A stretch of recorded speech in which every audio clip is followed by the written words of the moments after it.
In today's video, I'm going to teach you how to send a meeting request in Outlook. Whether you're arranging a brief catch-up or an extensive conference, setting up meetings through Outlook is both efficient and straightforward. Let's dive in and walk through the process together.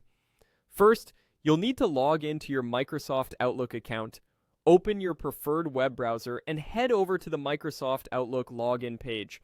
Once there, you'll see the option to sign in, so go ahead and click on that. Enter your login details. This usually consists of your email address and your password. After you've entered this information, click Next to proceed.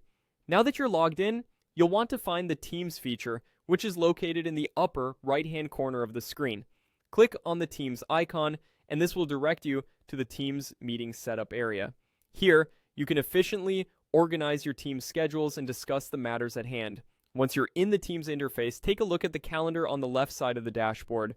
The calendar is your hub for all things meeting related, and it offers you two primary ways to schedule a meeting.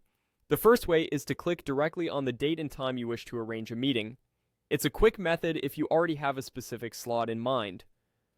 The second option is to look over to the upper right corner and click on the New Meeting button. For the purposes of our tutorial, we'll focus on this method. Clicking New Meeting will open a form where you can input all the crucial details of your meeting. Start by adding a clear and concise title.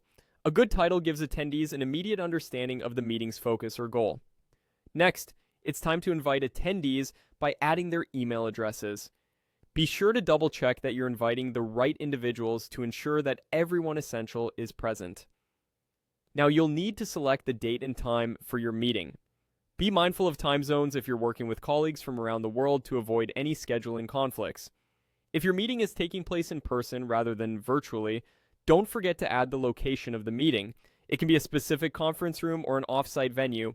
Finally, although it's optional, consider adding a description in the provided field.